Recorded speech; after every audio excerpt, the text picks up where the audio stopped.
These are the lies I tell myself. I'll be honest, I don't know the difference. This is getting too stressful.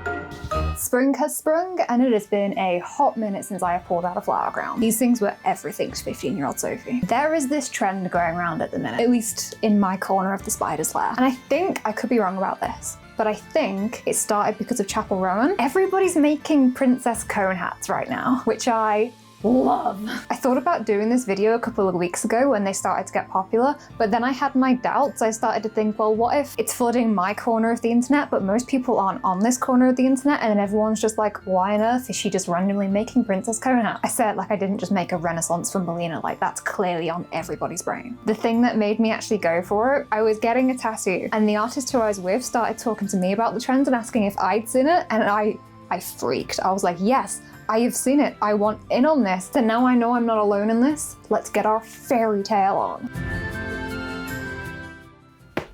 I do wonder how long I'm actually gonna last in this outfit. Have I shown you the design yet? That hair is gonna stay hooked on that flower crown for the rest of this segment, and yes, it is really bugging me. Design. We're making this because I can't do an entire video just making a cone hat. That's not enough things to do. My plan is to make a full fairy tale princess dress to go with the hat. And I also know they have an actual name. I think it's like a hen or something. Editing Sophie, help me out here. Hennin. Okay, thank you. This is one of my favorite fabrics that I have been dying to use ever since I thrifted it. This beautiful white fabric, and it's got all of this writing and script on it. Always very much just screamed storybook and fairy tale to me. We all know about Inkart, right? The way that in that, when characters aren't read out of the book properly, they come out with printed text all over them. I kind of wanted to take that concept. I'm thinking if this is a generic fairy tale princess character, her dress is going to have all of this writing over it. She's a book character brought to life. And that's going to be the main fabric of the white dress and the skirt that goes underneath everything. And then for the bodice that goes on top of that, I have this lily pad fabric, which again, I thrifted a very long time ago and have been dying to use. It always just made me think of Princess and the Frog. It just had such a nice color palette to it and just felt very whimsical and princessy that I'm really glad that I found this use for it. I have this pink fabric that I will be using for the cone hat itself. I'm so excited. And then I just have a generic white tulle fabric, chiffon fabric. I'll be honest, I don't know the difference. This is so exciting. This feels like my first summer project of the year, which I'm very happy about. Oh, there's one more thing. I also have this neck curtain, which is covered in butterflies, and I figured this would be a really nice top layer for the skirt. We're gonna go downstairs and start making the white dress base now. I forgot to say that.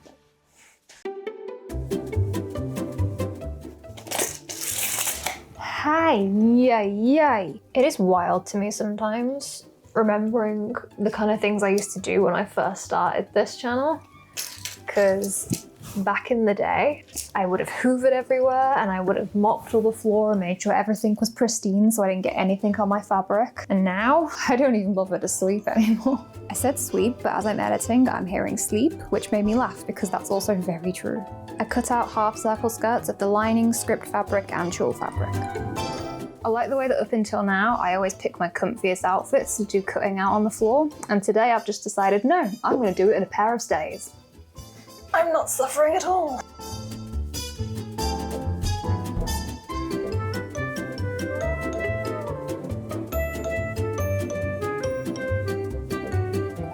There we go, look how fairy tale that is.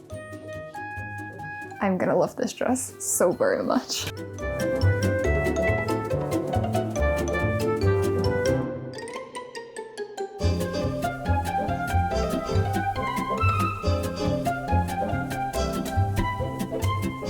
The script fabric with the tulle chiffon fabric over the top of it looks so unbelievably gorgeous. Kind of think I should have used it on my wedding dress. I did not think it would look that nice. Very excited to see this dress come together now. For the sleeves on this dress, the design that I've done is essentially just the design from this pattern. The top half is going to be solid, so that's going to have the lining and the script fabric on it, but the actual bottom flowy bit of it is just going to be the tulle and nothing else, so that's just really a light and airy layer. Naturally, the singular pattern piece missing was part of the sleeve, so I drafted the bottom half myself, which is luckily just half a circle.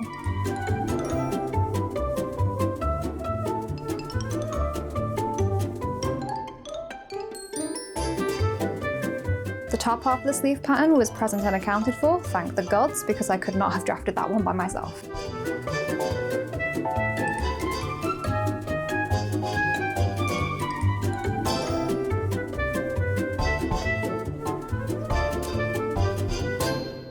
Hit that time of day where the sun's gonna ruin all of my shots. Also, I can't do this anymore. I've got to take this thing off.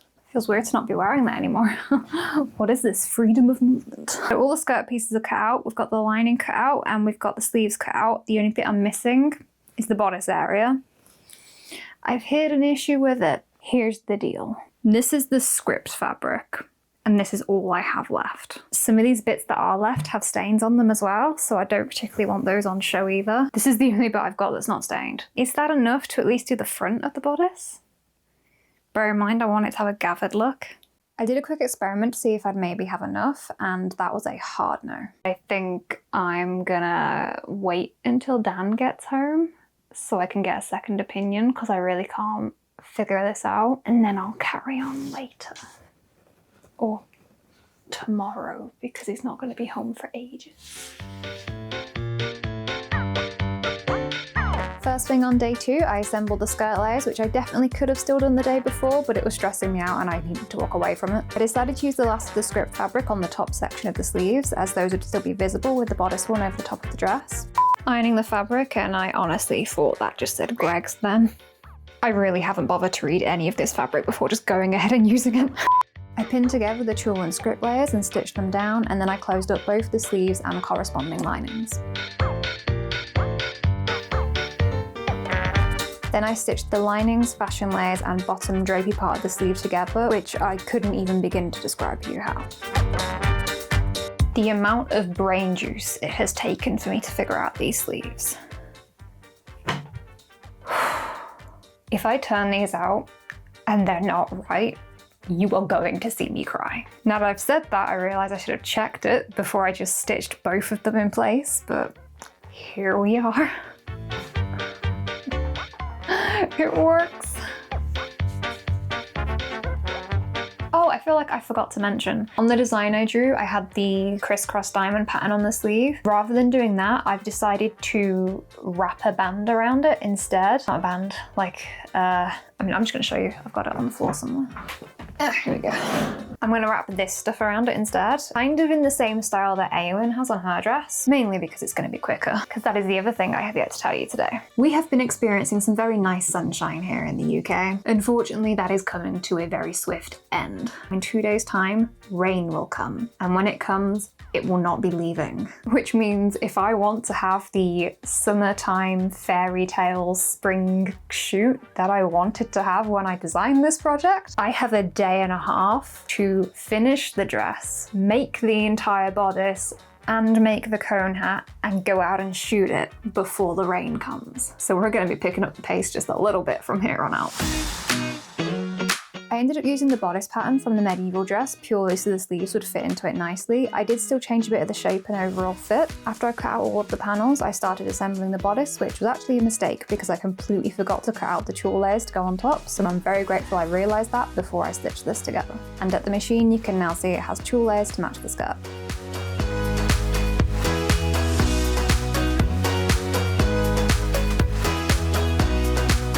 The centre panels actually do have the script fabric as a middle layer between the white cotton and the chiffon tulle stuff. That was the very, very last of it though. I pretty much threw away my bodice design from the actual sketch. I originally wanted to do a very ruffled and gathered both feel like the wrong descriptor, but I feel like that's the best I'm going to come up with. So I want to do that kind of hand-draped, ruffled, gathered kind of look over the bodice, but I just didn't have enough fabric to do it. I barely had enough to at least include 2 little panels in the middle, so I kind of just settled for that and improvised. It's a very cliche princess look to have the center panel and then have the triangle in the skirt as well. The neckline and the edging, because I'm a pack rat, I've got some silk bias tape left over from wedding dress project. The skirt, probably going to attach I just hug it to demonstrate. Probably gonna cut off the bodice there. And then on the back, we'll be adding a zip in. Usually I go for lace-up features for anything that's historical or fantasy, but that's gonna take time that I don't have, so we're gonna put a zip in. But be proud of me because I brought a white one. If you're new here, you have no idea how big of a deal that actually is. If I do the skirt first, then I can still lay the bodice completely flat and open to get the skirt on easier. Whereas if I do the shoulders and sleeves first, that's gonna close off the bodice, so it'll be harder to get the skirt on. So yeah, skirt first. There's logic there. I wanted to join the skirt layers to each other first before I tried attaching the bodice, so I stacked them up like nesting dolls and stitched across the waistline.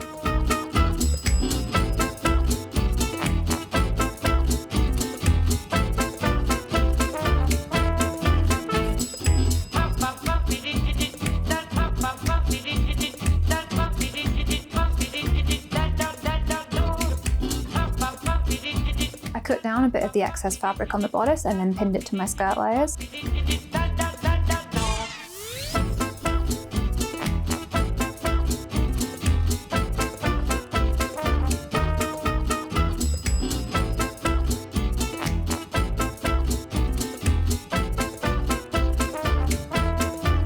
I also stitched down the silk bias tape to seal the neckline and then added on both sleeves.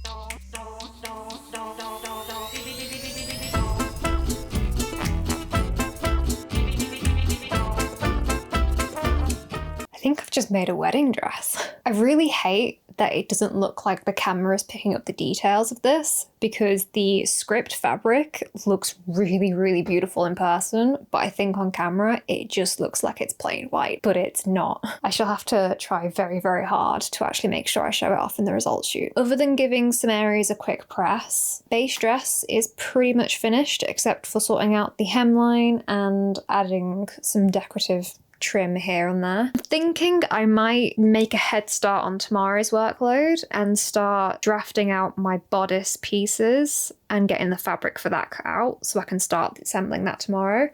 And then, assuming everything goes efficient and well tomorrow, I'll then be able to circle back to sewing lace and bits on this, but it's not a priority because there will be a bodice going over it anyway. And I'll do the hem later tonight because I'll take it downstairs to do that. I'm gonna take my glasses off because the reflections in the camera are bugging me. I'm also aware I'm very red, it's warm in here. And I'm refusing to take off my knitwear. My main issue with the bodice is that I have very limited fabric and all of my pieces are pretty much like this width. Should be okay because I'm using my self-made princess pattern, which has a lot of very thin panels rather than with the one I've just used for that, which was like 4 big panels. This one's got like 8 little ones. I have also just realized that this is what the fabric is meant to be, but there's just randomly one where it's the exact same pattern, but the back of it is white instead of blue. So I have slightly less than I thought. I want it to be a very small bodice and I want the front to be completely open so we can see the white dress underneath. So there's not going to be any central panel. It will just be an open lace up front. So all in all, I'm thinking we won't actually use that much fabric. So we should be fine. These are the lies I tell myself.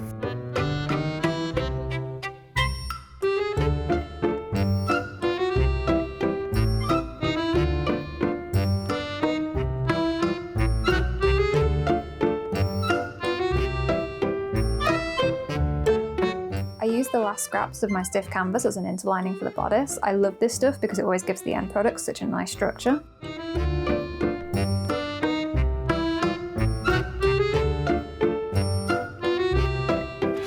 Good morning. Last night I stayed up very late and I got all of the edges of this fabric burned with the candles and it's all been hemmed, so this is all ready except for doing those last little bits of trims and embellishments if I get time at the end of the day. Priorities for today are assembling the bodice, making the cone hat and sorting out the wig. I've already cut out the fashion layer, the lining and the interlining for the bodice, so we're going to get those assembled today. Haven't decided if I'm putting boning in it yet because it will take extra time, but I'm just a bit paranoid about how the shape will look if I don't add it, so Yeah, I'll deal with it as we get there. Cone hat, quick and simple to do because I'm just going to be using hot glue. And the wig, I've already brushed half of it and I've asked my Instagram people for some advice on how to go about styling it because I'm not very knowledgeable in this area. And I will be circling back to that at the end of the day as well. Fingers crossed, we are going to get this result shoot done at the end of the day, as this is the last day of sunshine.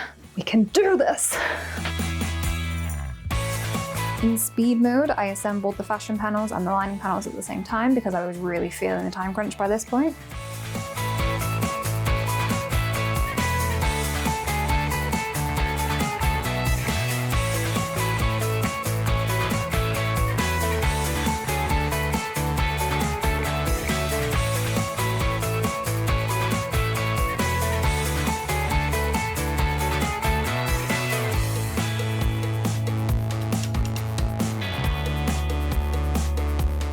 After about a few dozen tweaks, I think I have landed on its final form. It's very just waistcoaty, which I kind of like, and the fit is surprisingly good. I was really worried I'd ruined it for a second, but it's managed to work in the end. Because it's quite a short one, I don't think it's going to need any boning because the fabric itself is pretty thick, and there's nowhere where it's going to like massively bend that's going to make it look off. So I'm just gonna have 2 pieces of boning at the very front, just because the front is the only place where it really is just gonna potentially crumple. And it is a lace-up one on the front, so that will keep that nice and rigid, which is good because that means I only need to sort out 2 pieces of boning, which is gonna be a lot quicker than the usual process.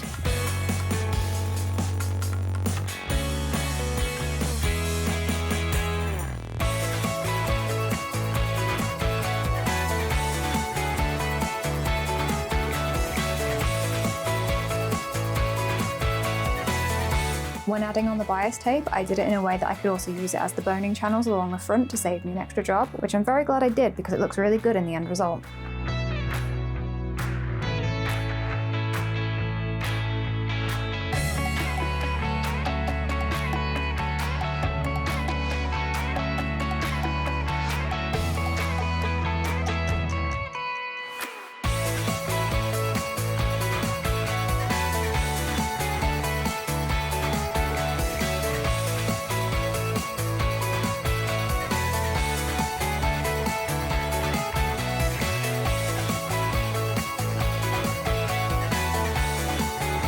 And for the finishing touches, I stitched up the shoulders and poked loads of holes in the front because I knew I did not have time to stitch real eyelets.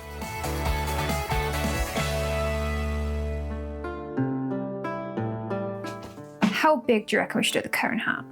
I've got some extremely stiff interfacing and my plan is to just cut out a little quarter circle and just roll it into a cone. Okay, this is too rolling. Stab it.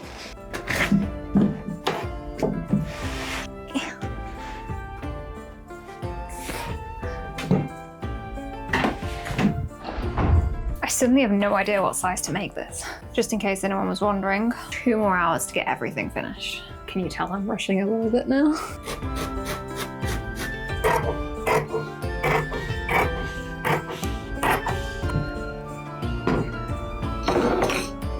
Be free. This is getting too stressful. I'll be back. Okay, that feels like that's right. And I'm gonna staple it still because it's driving me insane.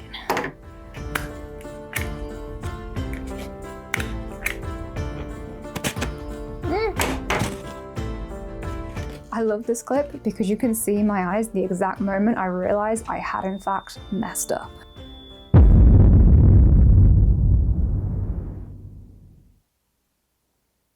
I need to put fabric on this before I sealed it up.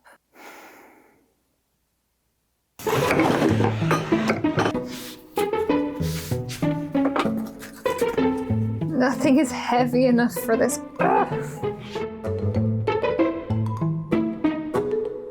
Using the trusty ye old glue gun, I glued the fabric on, only it was less trust and more old. It just was not heating up properly, so I had to switch to my backup one. That delay really helped with the sense of urgency and stress I was feeling that day. I then rolled the hat up and stapled it along the base to hold it still, and then glued it down along all of the seams. To finish off the headdress, I glued some gold trim to the base for a bit of embellishment, and then I added the white fabric to hang from the top. And I cannot apologise enough for how badly this last bit was filmed. I really want to stress that I was in manic rush mode. Let's just move on. Ta-da! I love it. I've got about 45 minutes until I need to actually be getting dressed to head out and do the shoot. It has not rained so far. It is very cloudy, so there's no sunlight as much as it's just white blanket. I haven't had a chance to do any trim or lace on the dress yet. I also haven't had a chance to add the butterfly lace skirt to the bodice like I originally planned to. I might have to skip that. I have 45 minutes left and I need to sort the wig out, and I don't know how long that's going to take me. So I'm going to go do that, and if I have any time left over, we're going to try and get some trim on this dress. Let's go. The wig has turned out a little bit Giselle looking, but I am okay with that. I'm 20 minutes late, so I need to go get changed.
I had absolutely no time to do any embellishments or trims on that dress. I am absolutely in love with how it turned out. I love how it all tied together, and the princessy colour palette makes me so happy. And here's a fun fact for you. That rain lasted 2 days. I did not need to rush at all. I am going to be doing some more shoots of this one though, because we were quite rushed when we did it. And more importantly, Danny's going to get some film to shoot on, and it's going to be, I don't remember what it's called, but it's the kind where it makes stuff look like 70s fantasy films, and it has those like magenta tones in it. So we're going to shoot it in the full 70s fantasy fashion, which I'm very excited about. And for when I do that, I actually need to get the eyelets sewn into the bodice because I just made holes. I need to also put some lace and trim onto the dress so it has a little bit more texture going on in it, and maybe add the butterfly neck curtain if I still want to use that. But for today's shenanigans, that is all, folks. Thank you so much for watching along. Don't forget to like and subscribe if you aren't already, and comment down below. And I will see you all in my next video, in which we'll be making Queen Victoria's sapphire coronet, because I finally have all the materials to make a start on it. I'm not cut out for this princess life.